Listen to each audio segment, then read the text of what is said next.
To recap, before we left break, that was where we left off on, talking with Christina York a little bit about relationship management, finding great mentors, some of the tactical approaches to that. Mitchell, next slide, please. But today, our guest is a wonderful individual to talk to us all about opportunity identification within your business, within life as well, I would add. Hubris and humility, aka knowing yourself, pride, ego, strengths, weaknesses, all that kind of good stuff that we all explore as we go through life. And then I also kind of added on a little bit there about conscious capitalism. This is something that he is, to say he's big into is a bit of kind of an understatement. He literally transformed the company he started around the notion of it post-epiphany. Mitchell, if you wouldn't mind, next slide, please. He is the co-founder and co-CEO of Biggby Coffee, the nation's third largest coffee franchisee, or franchise operator. Started in 1996 with that company as a minimum wage barista, going all the way through those roles at the company to be at the top. He's the author of a book called Grind on how to make your business profitable in a practical, straightforward way. He's got another book coming out in a couple months. He's a big believer in the power of authentic and genuine relationships. He lives in Ann Arbor with his wife and children, and he is not afraid to celebrate his competitors. He's not afraid to empower his employees and potentially lose them in the process.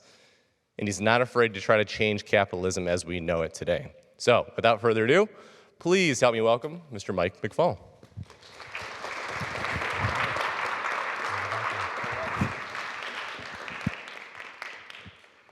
Good morning. It's 11:30.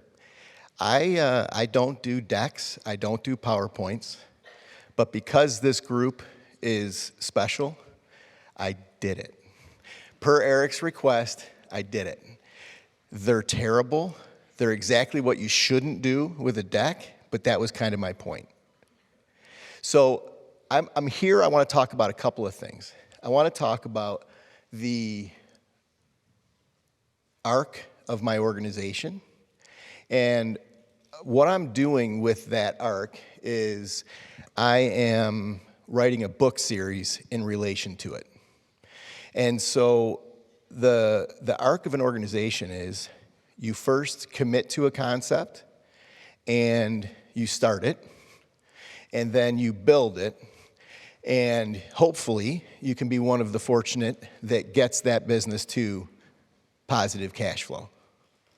And that is the topic of my first book, and it's my first book here, Grind, a no bullshit approach to take your business from concept to cash flow. And this book is not going to be a standard book that you're going to read on entrepreneurialism. It is a book about what needs to go on in the mousetrap in between your ears in order to be a successful entrepreneur. The first chapter is due diligence. And everybody in the room has heard the word due diligence before, the term due diligence. Pretty simple. What I advocate, though, as an entrepreneur, we leave out one massive component of due diligence. And that is the due diligence on you as the entrepreneur as to whether you can be successful as an entrepreneur. And so that's chapter 1 in the book, due diligence on you. So in the arc of starting a business, you go from the enthusiasm, euphoria of committing to a concept, starting it, and then you dive deep, and then hopefully you can come out of that at the end of the day with a business that is cash flowing and generating positive cash flow. And then at that point, I call that the bootstrapping entrepreneurial moment, which is you're in it, you're running it. You as the entrepreneur are absolutely key to that organization. You are an integral part. You are the key cog in the wheel. And then you have to go and become a leader. And that is an entirely different thing. So you have to go from bootstrapping entrepreneur to becoming a leader. But becoming a leader of an organization, the full arc is to lead the organization through to what I call irrelevance. And so what I mean by that is my goal as the entrepreneur was to start it, become the leader that organization needed me to be in order to get it to the point of sustainability. And then I needed to become irrelevant to the organization. And that's what this book right here is about, is that transition. Bootstrapping entrepreneur to leader to irrelevant. Why do most people start companies? When you think about entrepreneurialism, why do people start companies? What's sort of the modern lore around starting a company? Especially people here at the University of Michigan or Stanford or Harvard or wherever. These high-end tech-oriented institutions. Why do people start companies? To cash out, right? It's to cash out. It's to go out, it's to raise money and build it and roll with it and then have the magical words, liquidity event, and then you cash out. So what do you cash out for? Oh, let's call it 10 million, 15 million, 100 million, billion, right? You cash out. Why? Is the sole purpose, and it feels like the culture of entrepreneurialism has landed in this place where the sole purpose of entrepreneurialism is to cash out, to get rich? I find that so boring. I find that so boring. So what I'm advocating in my second book, which is going to lead into my third book, which is you don't have to take that approach. And what I'm going to do is I am building my organization. I'm very, very close to what I'm referring to as irrelevance. And the irrelevance is I can get run over by a bus tomorrow, and my organization will continue to grow and thrive.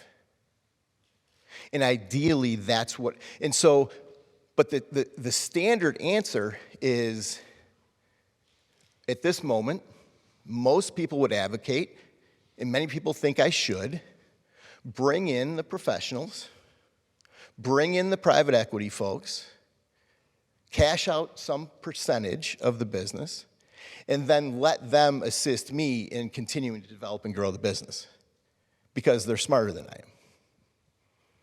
And they are smarter than I am. And that's kind of standard thinking in the world.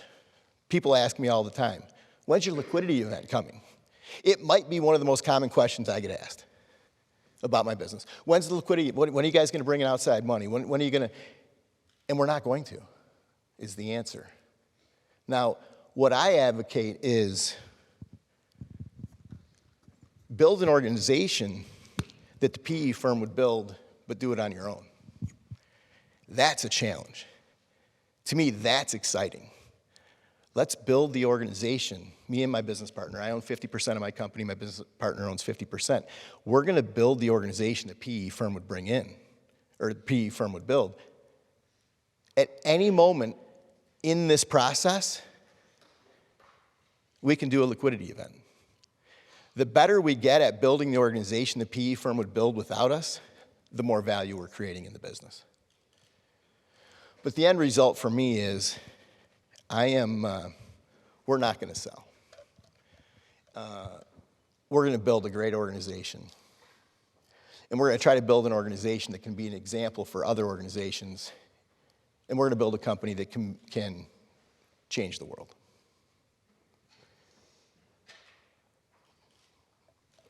I hope you heard those words. We're going to build an organization that's going to change the world. That's my wife, my biggest fan. Sometimes she's my biggest fan. So build an organization to have a liquidity event so you can get rich, or change the world. I like the second option a lot better. So how are we going to change the world?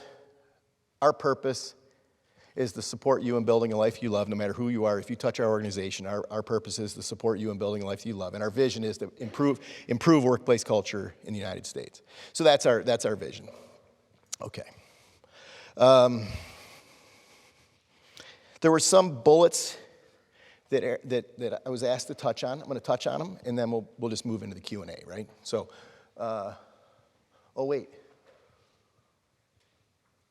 Decision to franchise, finding our purpose, and building to my irrelevance. I just talked about that whole transition.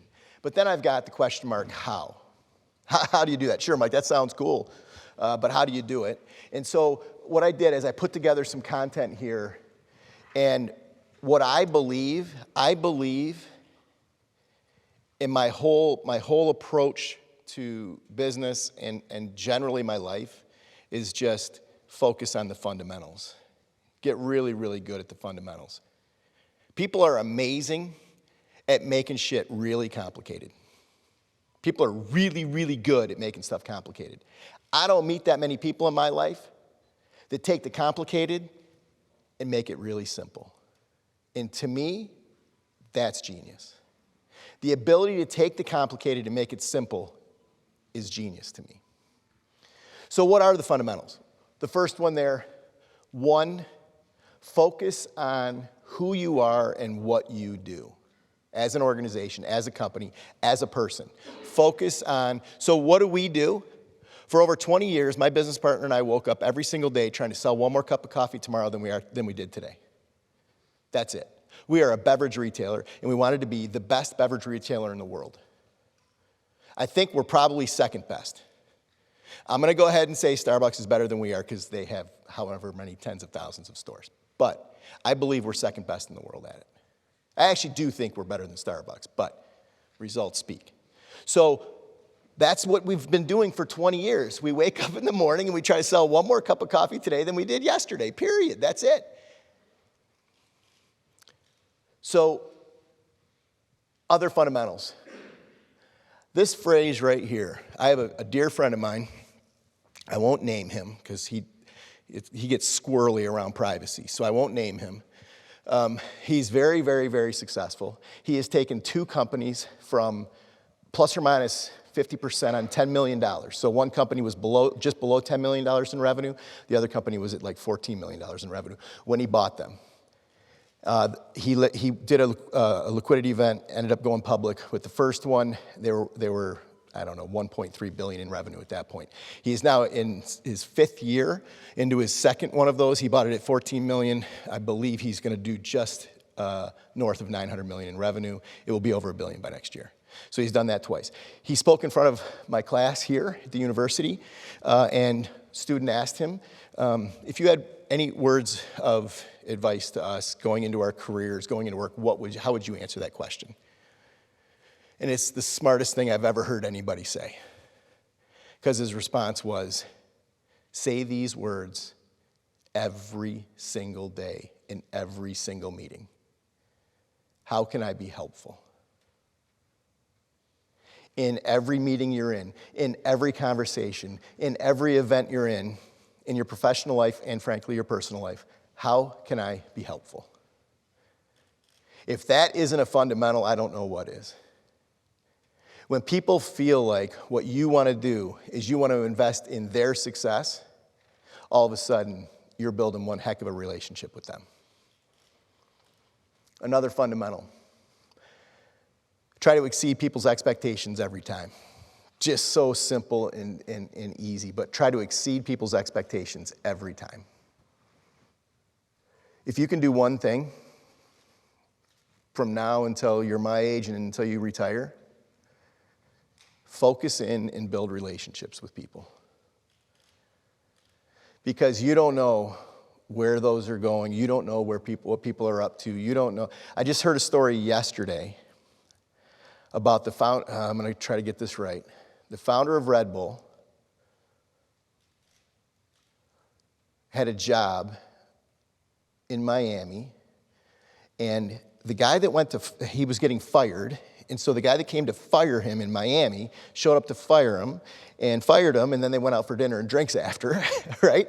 And the guy that ended up founding Red Bull said, I've got this idea, right? This is a long time ago. I've got this idea. And he explained Red Bull to the guy. Well, the guy was interested and they talked. Well, the guy that fired him ended up maintaining a relationship with him.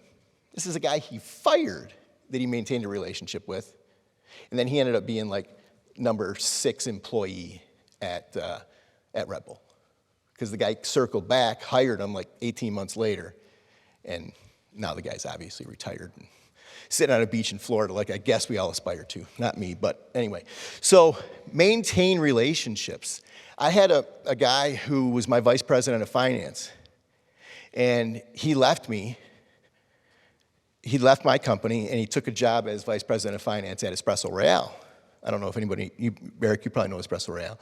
And I mean, that was a little bit of a hard swallow moment for me, right? Like, here my vice president of finance leaves and goes to Espresso Royale, and so I maintained the relationship. We stayed friends. Today he's one of my best friends. I was actually texting with him this morning.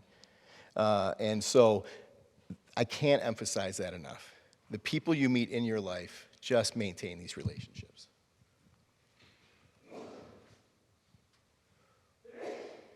Leadership during tough times. I really agonized on this question. This was one of the things you wanted me to touch on, right?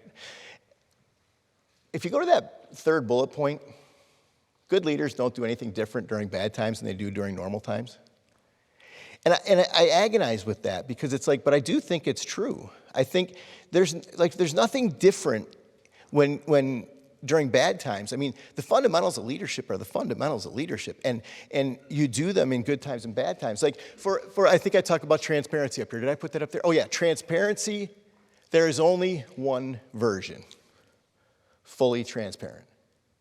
So we run our organization flat out. We're a private held company, 2 shareholders, and we run our company wide open.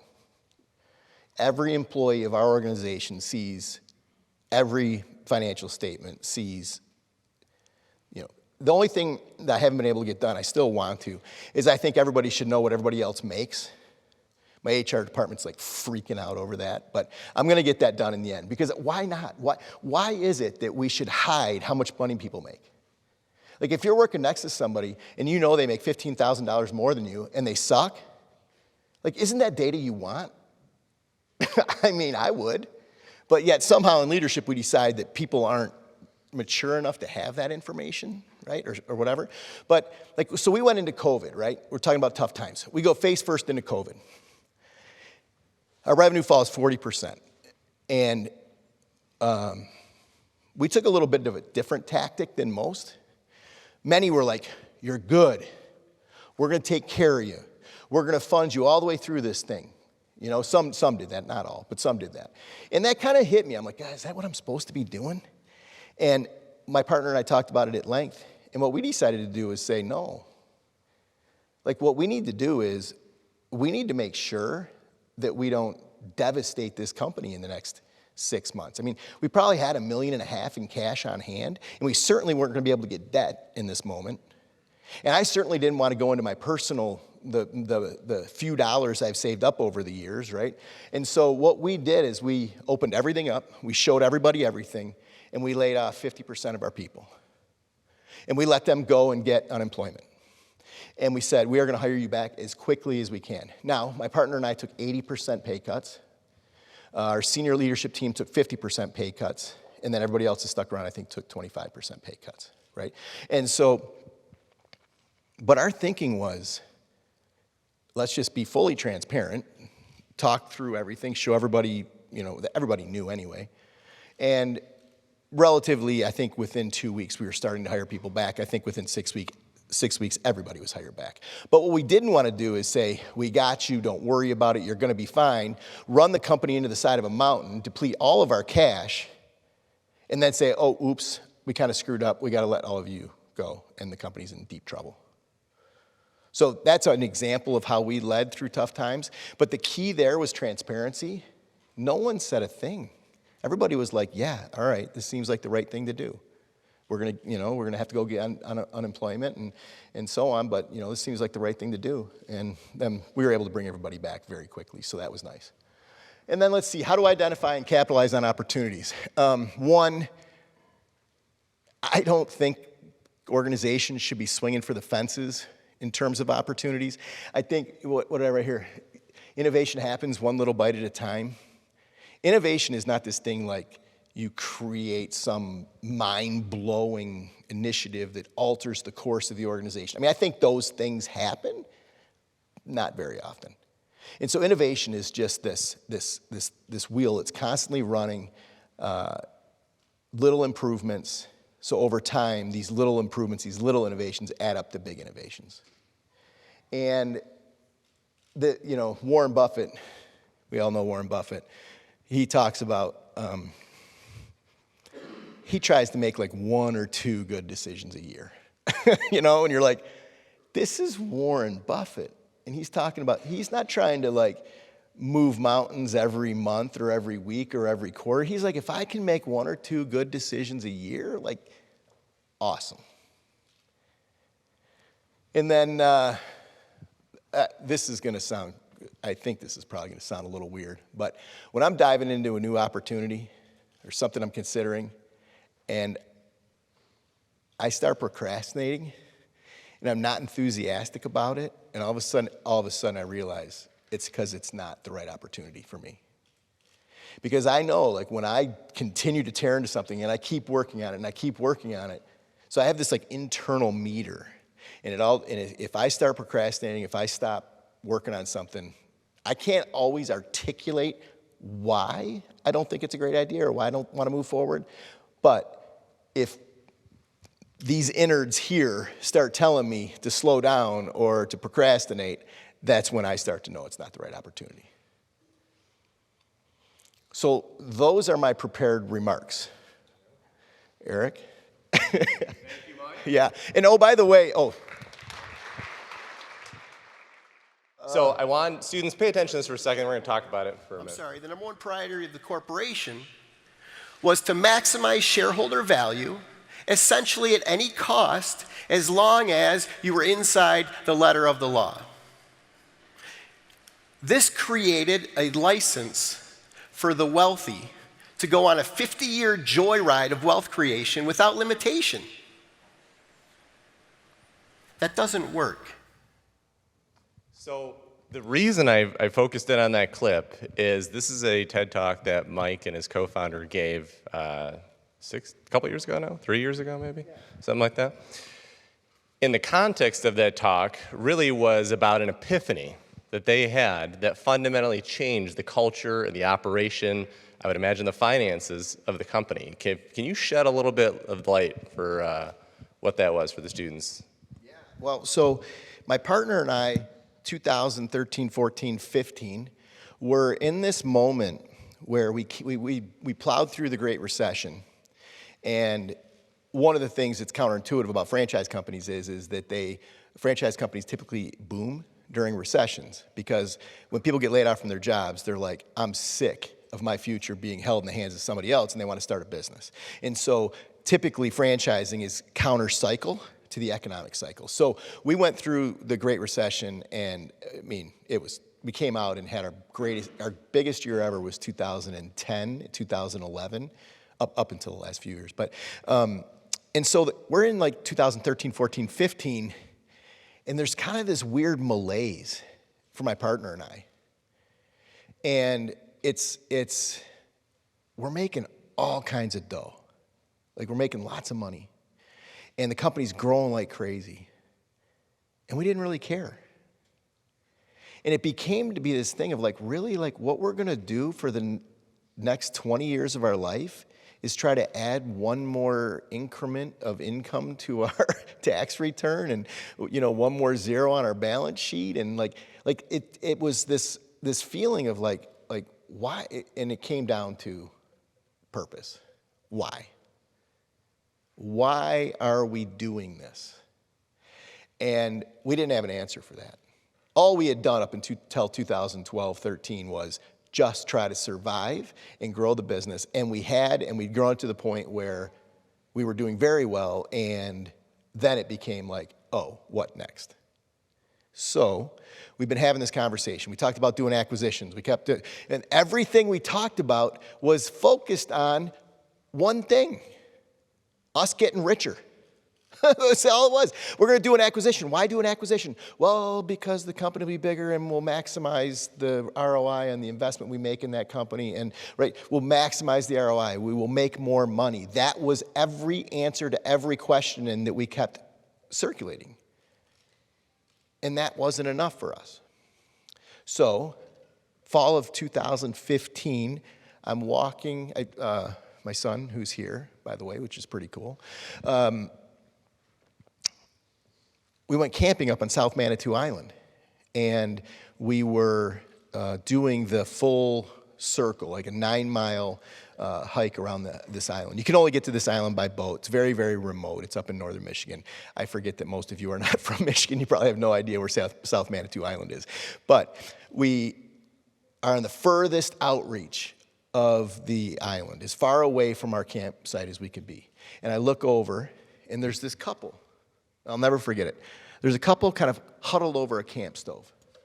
And I remember my brother, so the three of us went, my younger brother, Liam, and I were on this. They were hiking ahead of me. And I remember stopping and looking at them and just having this amazing sense of like warmth come over me. You know, like love, warmth. And then I kept hiking, right? And I kept hiking. That night we're making dinner at the communal campsite. So there's 4 campsites around one fire pit. So we're up there, and Liam and I are goofing off, and my brother's making dinner, and that couple shows up at our campsite and sits down, and I'm hanging out with Liam. So my brother engages the husband in a conversation, and he starts talking about all his work in conscious capitalism. And I'm just listening. The next day on the boat ride back to the mainland, it was the last boat of the year, it was in October, back to Leland, and I hand him my card, and I say, hey, I'd love to learn more about your work in conscious capitalism. Well, that started it. And we've been on a massive journey ever since. And that story takes a long time to tell, but that was the epiphany. That was the moment. And part of that, and you can grab a seat, you don't have to stay standing if you don't want. Part of that journey and part of that transformation you brought put Biggby in a position where you're doing something that only 5% of other companies do by way of offering your employees a paid sabbatical. What? Paid sabbatical? The university doesn't even give me that. Right? Talk to us a little bit about how you made the ROI calculation as owners to go ahead and implement a policy that otherwise is so radical. Well, when the return became not about me getting richer, when the return became about supporting you as our employee, when the return became about supporting you and building a life that you love, then the ROI is a sabbatical makes sense. So if I'm worried about getting richer, am I going to be worried about you taking 3 months off and, maybe you don't come back or, maybe whatever, right? Like I'm worried about if I look at it financially, there might be some risk. Now, I would say there's zero risk because when you start giving people sabbaticals, you end up with crazy fanatical employees. And it's not just sabbaticals. There's all kinds of things we're doing, but the sabbatical is a really good example of it. And so when the return is now based around how we can support you in building a life that you love, the sabbatical makes all the sense in the world from an ROI perspective. And so most of the speakers we have come in are working off of a model where they are a single business. They're not a franchise model. They're not a franchise kind of umbrella organization.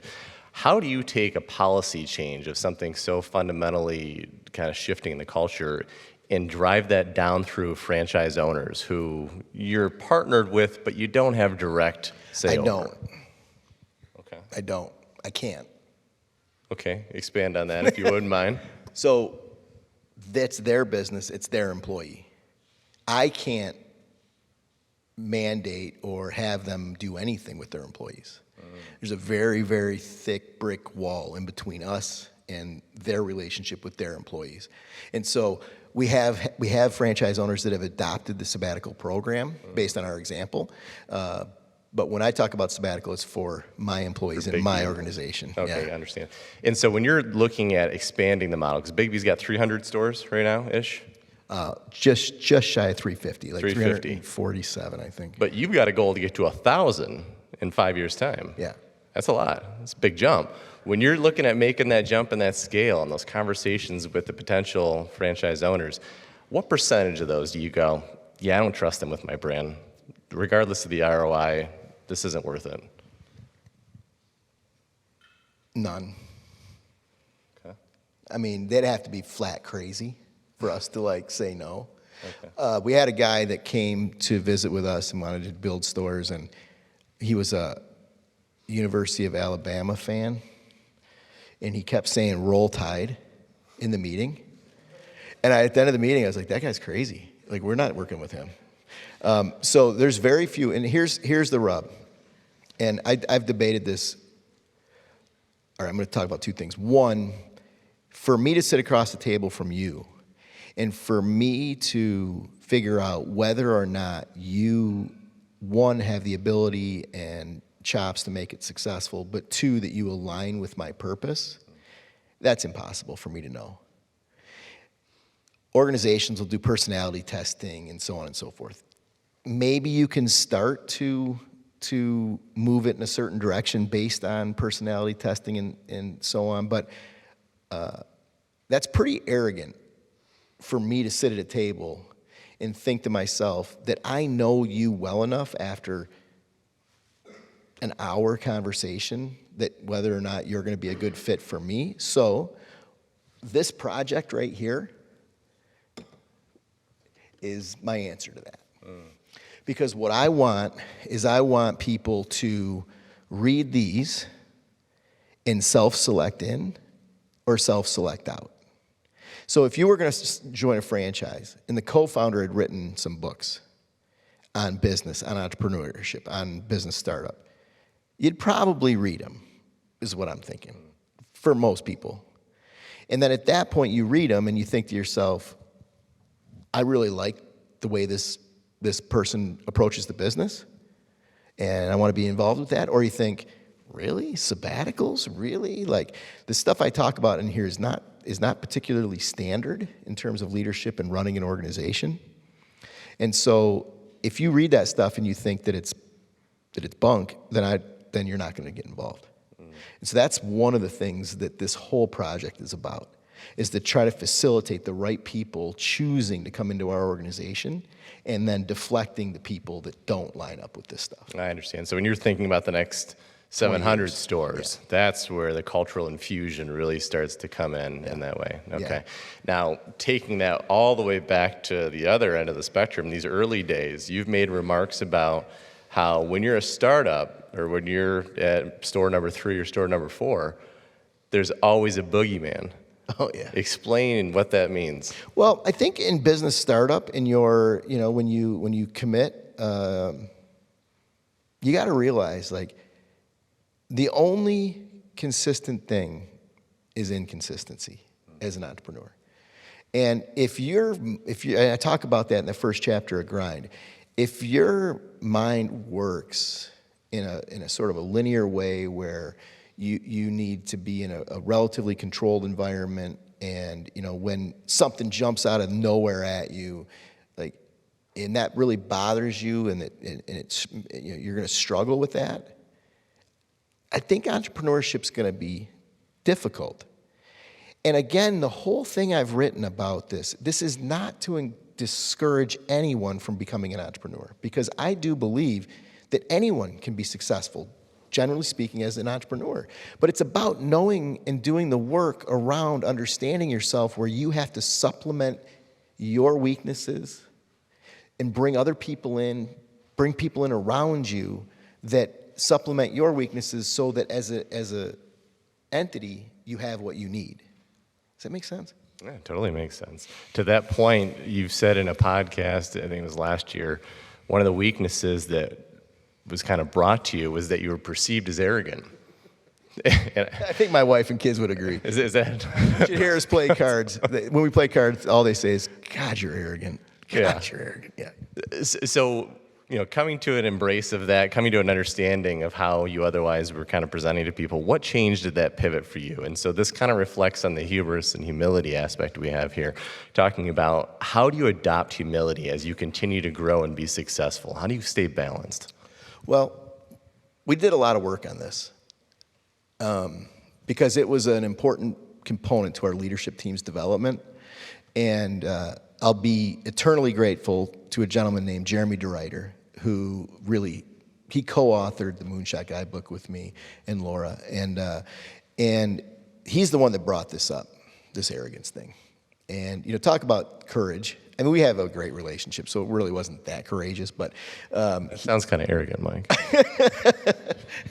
So he brought it up, this arrogance thing, and then we started to work on it. And what we realized was, I go into command and control, and I go into command and control, and that's this behavior that I become arrogant. Because frankly, when I go into command and control, I don't give two rips what you've got to say, right? I don't care. I mean, I am going to take this thing, and I am going to figure it out, and I am going to lead it, and I am going to take it to the end result that I think is appropriate when I'm scared. Okay? That was the defining moment when we realized this behavior comes out when I'm scared. So, what that led to was, in my organization internally, when this behavior comes out, someone will say to me, hey, Mike, why don't we explore what you're scared of right now? Why are you fearful right now? Let's explore that. And usually, there's something quite legitimate underneath it all that's making me scared. And then that's something that we all have to work on, because my instincts are good. You know, they're pretty good in relation to the business. So if I'm scared and I go into command and control mode, then that's a moment when we have to unwind that and figure out. So it took about a year to get through all of that. And so now I don't really go into command and control mode that often, because now, 6 years later, now when I start to, I have the ability to say, okay, all right, woo, right? And then think through it myself too. Okay, what's really going on here? What am I scared of? And so on. Love it. Students, I'll give you a freebie. That's going to be the attendance quiz question today, just so you know. So you can write that one down. Love the moment of vulnerability. We'll take a couple student questions. We have a few minutes for that. IAs are going to run up and down the top. But while they're doing that, Mike, if you could give us a little bit of perspective, one of the things you also did to bring culture into the company was the sustainability of the bean selection, sustainability of the product that you're offering. We're trying. How did you identify that as an opportunity, as something that otherwise would also not just do right, but enhance the business? Well, I read a book called The Monk of Mocha, and everybody know Blue Bottle? Does anybody know Blue Bottle in the room? You West Coasters. Real high-end coffee shop, real high-end stuff. And they did this thing in Yemen where I can't remember the guy's name, he went to Yemen, he bought beans directly, brought them back into the port in San Francisco, and sold them to Blue Bottle. And long story short, I did the math, and I'm like, wow, they're selling individual cups of coffee made from these beans at the retail level at $16 a cup. Because it had this amazing story of a direct relationship to a farmer in Yemen. Okay, cool. Guess how much the farmer got? A 40% increase. Sounds like a lot. It was like, what was it, 80 cents? Not even that, 40 cents per pound. Do you know how much Blue Bottle got? Think of how many cups of coffee you can make off 1 pound of coffee. Okay, and then multiply that times $16 when you typically charge $3. And I read that and I was like, oh, no. This is crazy. This is crazy. And Blue Bottle got all this amazing press over being this really responsible company because they went direct to the farmer in Yemen. And they gave the farmer nothing, and they made a boatload on that container of coffee they bought. So then my partner and I started talking. And then we are creating a legitimate and real direct-to-farmer program. And it is hardcore. It's called One Big Island in Space. If you want to be a voyeur into what it's like to try to develop a true direct-to-farmer relationship, start following that. My partner today is on a 22-day trip to South America. He and his wife are on the road all the time, simply trying to build relationships with farmers. And we have all of these standards of farms we'll work with and won't work with. It's incredible. And Mike and I were talking before, the first student question gets to join you on the next trip. That's what it is? No, we do fund Yeah. people to go on these trips, so I can't guarantee that. I can work hard to try to make that happen. So the first question. That was a total joke, but that's great. We can do it. Yeah. We can do it. Cool. Yeah. That's amazing. These trips aren't expensive. Okay. Because they go, I mean, you got to buy an airplane ticket to wherever, but then you're basically hanging out with farmers, living in the farm. They don't charge you for a nightly fee. It's probably a damn good cup of coffee in the morning, too. I bet it is. Yeah. I haven't been on one. Isn't that amazing? That's criminal. I know. I'm going to go. I'm going to go eventually. All right. I have sounds little good. kids. All right, students. We have a question hanging out there. Over here, if you wouldn't mind, Elise. I was wondering, what was it in your early life that trained you to have this entrepreneurial mindset that you now use every day and teach about here? Thank you. That's a great question. So, I don't want to sound like the old man in the room, but I'm gonna. Like, when I grew up, entrepreneurialism wasn't a thing. Like, you didn't study entrepreneurialism. You didn't take classes on it. But I grew up in an environment where essentially everybody was an entrepreneur.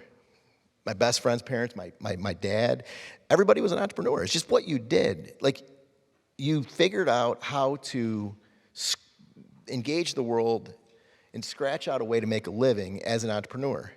And some people did it very, very well, and others did it moderately, and some failed. But so it just was everywhere for me. It was everywhere. I guess I'm fortunate that way, you know. I'm very fortunate that way, in my opinion, because I love being an entrepreneur, and I would advocate it for anyone to figure. It's a very inspiring way to make a living. Great. Another student question. Looks like up here. There you are. While she's walking down there, the 2-second answer on what's the worst part of being an entrepreneur. I would love to wake up in the morning and have somebody else tell me what I need to do to be successful today. That person doesn't exist. Oh, that's a good one. Okay, go ahead. Hi, Michael. Thank you Hi. for coming today. My pleasure. Just a question of, what do you think is the high point and the low point of your entrepreneurial career? Wow. Jeez, these are good. It's my journey as of yet, like right up to now. The low point, the day we had to for sure, the day we had to lay off half of our staff. That was brutal. And I just didn't know if we were doing the right thing. And ultimately, in hindsight, it was really the right thing to do. And so that was the low point. The high point in my professional career is for a number of years we were pursued by Fred DeLuca, the owner of the Subway sandwich shop chain. He wanted to buy us, or buy 51% of us. And he had a woman that worked for him who facilitated that conversation and negotiation, and we negotiated with her for over a decade. And before that job, she handled the development at Subway, and she took the company Subway from 700 units in charge of their development department to 27,000 units. And then she went to run this pseudo private equity fund that Fred DeLuca put together, buying franchise companies. We got a deal done with Fred. We had it ready to go. It was ready to be signed. And then we had radio silence from their side. We were days from signing this thing. That's after 10 years of working on it. And we had radio silence, and then Fred DeLuca passed away.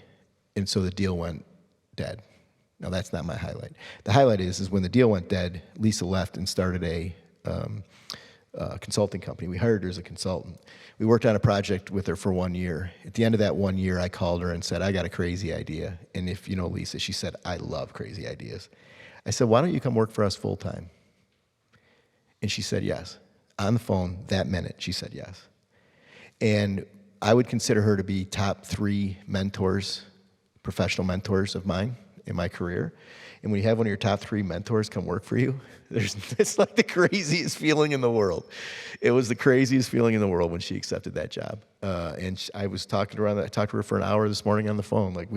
I get to work with one of my favorite people and one of my mentors. I get to work with her every single day.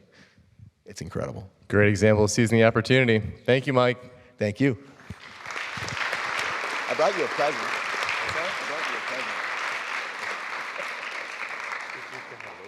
Yeah. All right. Oh, is that illegal?